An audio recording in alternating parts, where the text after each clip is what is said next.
It happened during the coldest blizzard the state had seen in 20 years. The kind of storm that made the air taste like metal and turned every breath into a stinging blade.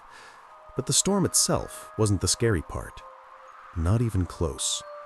Eli drove the night shift for North Peak Transport, hauling medical supplies through the mountains. Lonely job, dangerous roads, and zero room for error. But he'd done it for 15 years without a single accident. That streak ended on a Thursday night. Not because of the snow, not because of the ice, but because the sky moved. Eli was halfway through an uninhabited stretch of Route 93 when his radio crackled violently. Not static, something else. A deep, rolling vibration, like a throat clearing from miles above him. He frowned, checked the radio, tuned through channels. Same sound. A long, low, resonant growl that made the steering wheel tremble. What the hell? Then his lights flickered. The engine lost power for 2 seconds. The entire truck shuddered. He had just enough time to say, "That's not normal," before every light in the world went out. His truck, the road reflectors, the distant power lines, everything went pitch black. Then the snow started falling in a strange spiraling pattern, drifting upward, sideways, in circles, as if the storm had forgotten how gravity worked. Eli slammed on the brakes just as the world in front of them lit up with a bright, blinding white flash. First he thought it was lightning, but lightning didn't hang in the sky, motionless. Lightning didn't stretch or breathe. This streak of light began to unravel into lines, like glowing threads forming a massive circular pattern above the clouds, perfectly symmetrical, geometric, impossible. A ring. A gigantic, pulsing ring far above the mountain. His radio crackled again.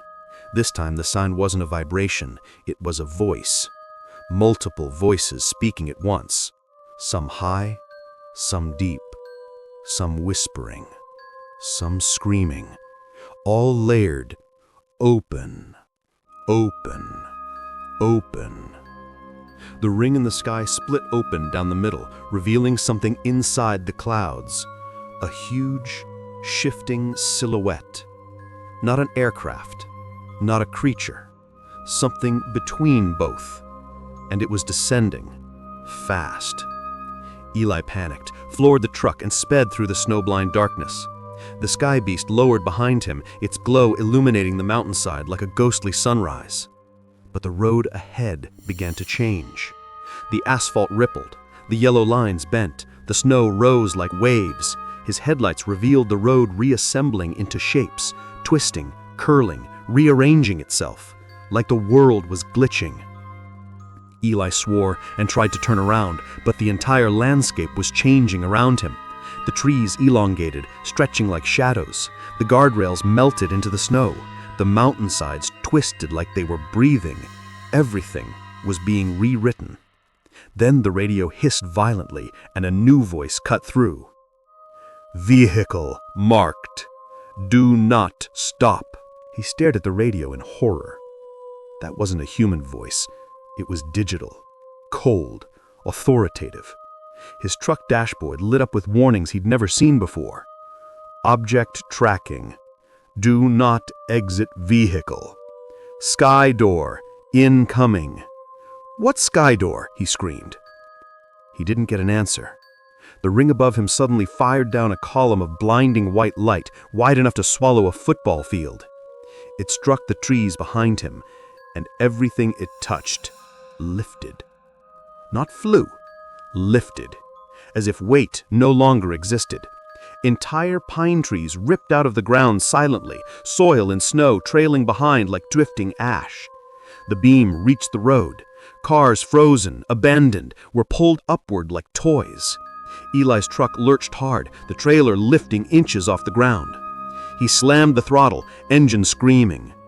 The radio blared again. Descent interrupted. Target moving. The beam chased him. The sky beast was lowering fast now, its silhouette coming into full shape, huge, angular, shifting, like architecture mixed with organism. And it was hunting him. The reassembled road bent sharply, turning into a bridge he didn't recognize, a steel span stretching over a canyon that never existed. He had no choice. He drove onto the bridge as the world trembled behind him. Halfway across, the massive structure began to vanish piece by piece, dissolving into white dust. The truck tires hit disappearing planks, every second a gamble. But the far end stayed solid. He pushed the truck past its limit, engine roaring, metal screaming. Behind him, the sky beast screeched, a sound like a collapsing skyscraper. The beam hit the bridge, and the whole structure disintegrated. Eli's truck launched from the final intact section, soaring over empty space before slamming onto the original mountain road. The shock knocked him unconscious. He opened his eyes to daylight, clear sky, quiet forest, normal snow. His truck sat perfectly parked on Route 93, like nothing had ever happened.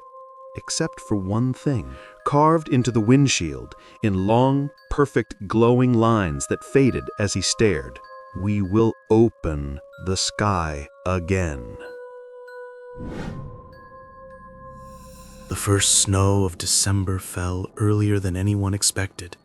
Thick, heavy flakes drifted down in perfect silence, softening every sound in the remote mountain village of Rhymecrest. People like to say the snow here felt alive, because once it came, it never stopped. Not for days, sometimes not for weeks. But this year, something was different. On the fourth day of the blizzard, strange tracks began appearing outside people's homes. Not footprints, not animal prints. They looked almost human, but too long, too thin, and each step pressed deeper than the weight of any person. At the center of the village lived Elin, a 27-year-old wildlife photographer who had moved here to escape the noise of city life. Her cabin sat at the tree line, where the woods met the frozen valley. She liked solitude, but lately she felt watched.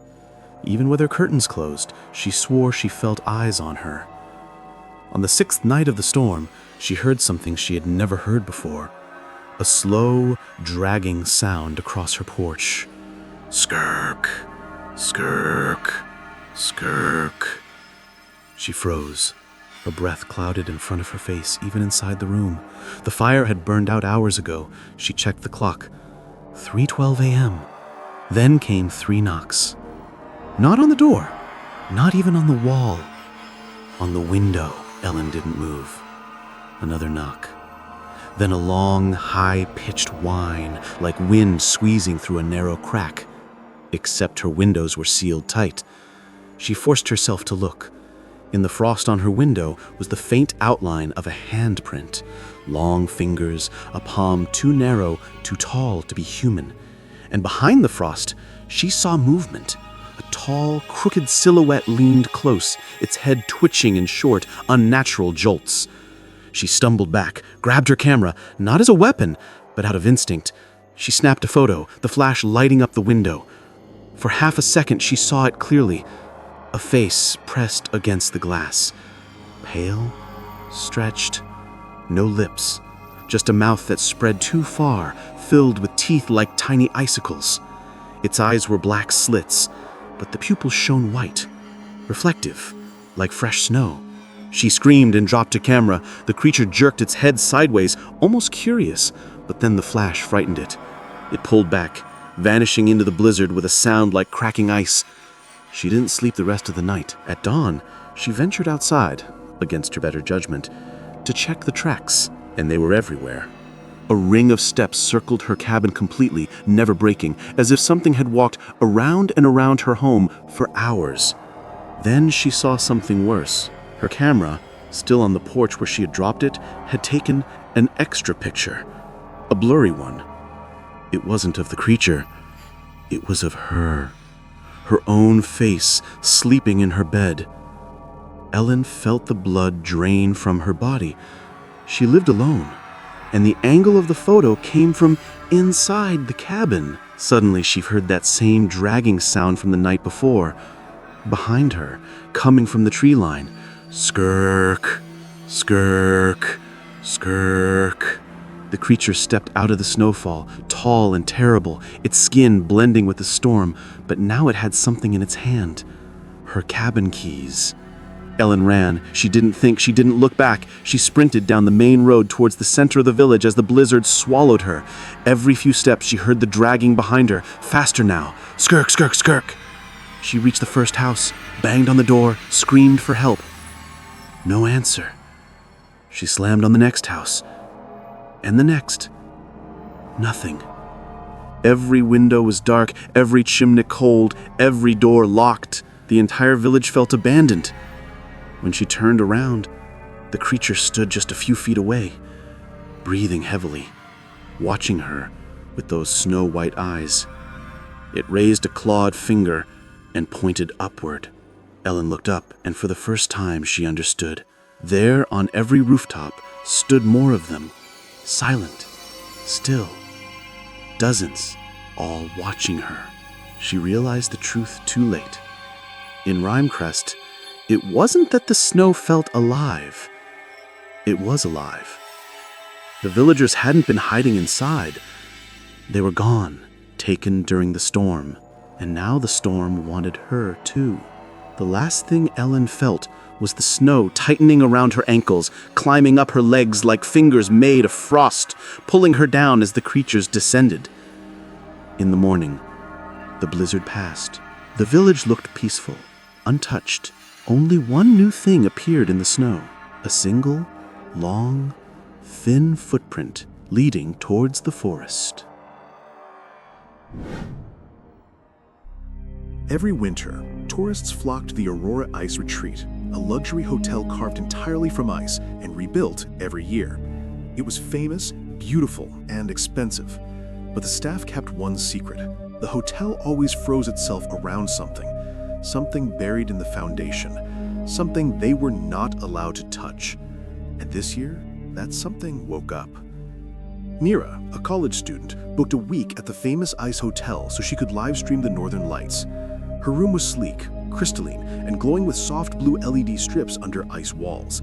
Her key card read, Room 27. But that night, while returning from the sauna, she found a door she hadn't noticed before.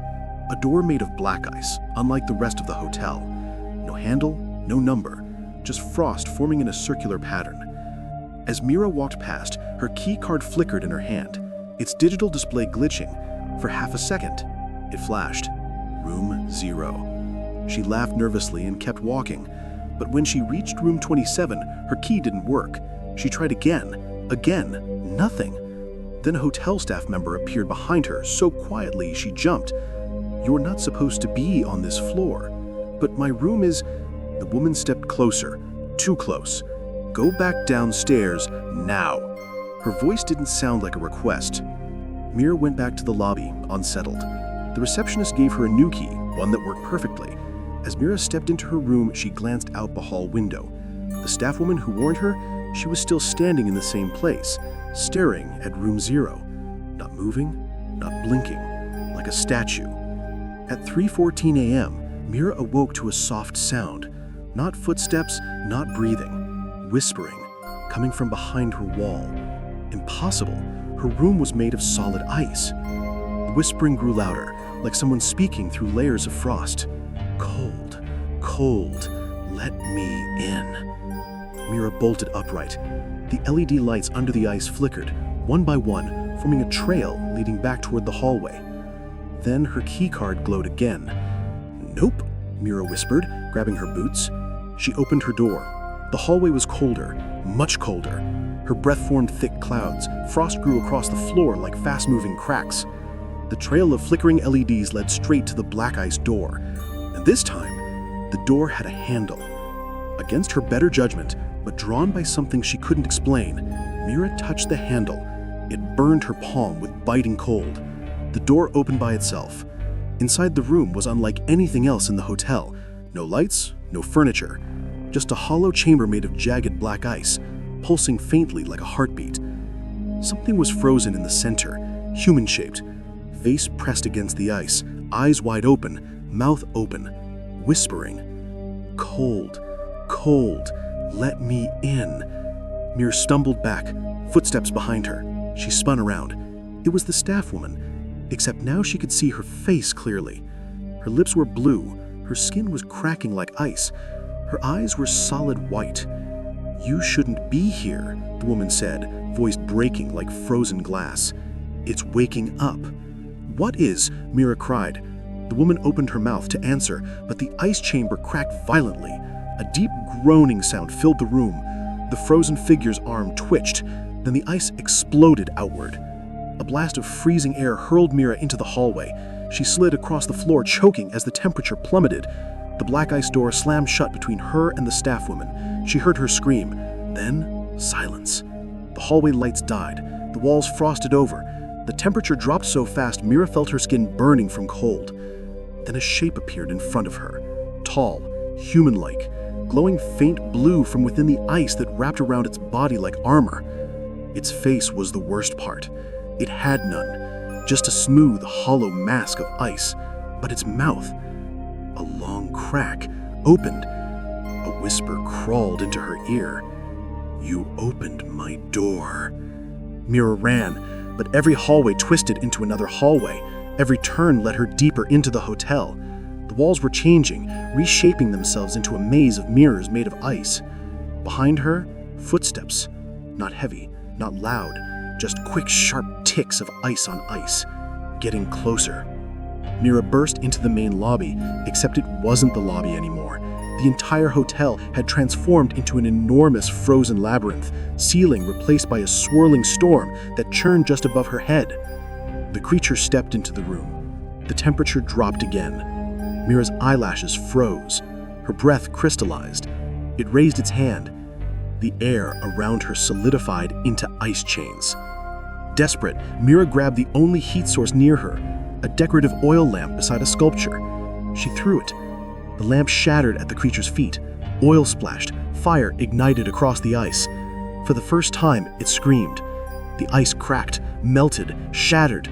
Mira sprinted through the collapsing structure as fire spread across the walls. The entire ice hotel groaned, beams cracking, ceilings melting. She dove out the front entrance just as the building imploded behind her in a blizzard of sparks and frost. When rescuers arrived in the morning, only one thing remained intact among the ruins. A single black ice door, standing upright, with a key card frozen inside it. Mira's old key. The display still glowing faintly.